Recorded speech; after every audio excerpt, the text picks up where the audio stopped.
given that the only party which is clearly anti-Brexit is the Liberal Democrats, shouldn't people vote Lib Dem in the future, not Labour, which is divided? What people should be doing is putting pressure on parliamentarians from all parties, trying to instill a bit of courage in the Tory MPs as well, most of whom seem to have capitulated to the ideologues in their party. But yes, pressure on the Labour Party, pressure on the Liberal Democrats and the Greens to say, you've got to speak up for us when the time comes. Let me ask you a little bit about what might happen after those Lords votes. Suppose the Lords do vote to amend the Article 50 legislation in the way that you would like to see. It then goes back to the House of Commons. Presumably the May government uses their majority in the House of Commons again to send it straight back to the House of Lords. Do we then get a long period of ping-pong, or does the House of Lords say, well, hold on a second, the referendum was clear, the Commons is clear, we are the unelected House, it's time to give up? At the end of the day, the House of Commons must prevail because it is the elected chamber. My question is, how long is the day? But I hope the House of Lords will not throw in the towel early. Very good. Now, this intervention by Tony Blair has been criticised by a lot of Labour MPs on two grounds.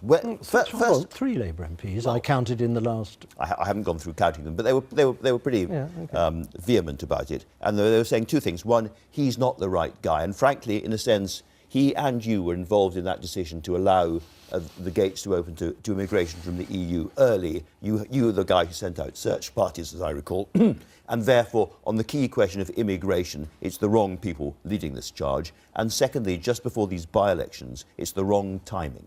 Well, first of all, I famously was not in the government at the time, so I didn't send search parties out anywhere. It was your phrase, was it not? It was your phrase. But what British businesses did, given that we were operating a pretty full employment economy in 2004, was to say that, you know, we need people to work in our companies, fill these job vacancies from outside the country. And here's the point, Andrew. You know, at the end of the day, what we're going to see in this negotiation is 3 things. We're going to see less trade. You're going to see Britain paying through the nose for the access that we want to negotiate. But you're also going to see, broadly speaking, I suspect, the same numbers of migrants coming to this country as now, partly because already half of the migrants don't come from the European Union, they come from the rest of the world. And in the case of those who come from Europe, we need them to fill jobs in our economies. So let's look at the outcome of all this. We're going to have particularly on immigration. Hold on a moment. We're going to have less trade.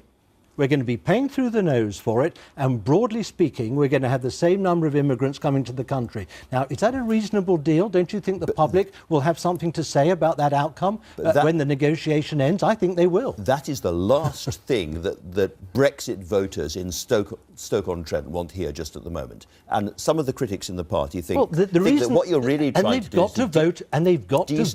they've got to vote against the government, they've got to vote against the Conservative Party in order to demonstrate that that's not the sort of outcome that they want. And vote in favour of Jeremy Corbyn's Labour Party, who helped trigger Article 50. Well, who proposed an amendment to the House of Commons, but I'm afraid there are fewer Labour MPs than there are Conservative ones, saying that the Parliament should have a meaningful vote on this at the end of the day. And that's what I hope the House of Lords will reinstate. Now, it has been said that raising this issue just helps the SNP in Scotland, who are very keen to find a way to stay inside the single market and so forth. And as it were, by accident perhaps, that Tony Blair has given Nicola Sturgeon a great boost, which she, of course, replied to by saying that she agreed with his speech. I think that Brexit strengthens the argument of the nationalists, but that's exactly what we warned during the referendum. But if you take the overall balance of the argument, I don't think it gives it to the nationalists for this reason. Over 5-6 times more amount of trade by Scotland is with the rest of the UK, not with the European Union. And if they were to separate themselves from the UK, obviously, a big question mark would be placed over that trade. How would they do it if they separated from the UK, re-entered the European Union, the rest of the UK was out of the European Union? That would have an impact on Scottish trade with the rest of the UK, and they have to take that into consideration.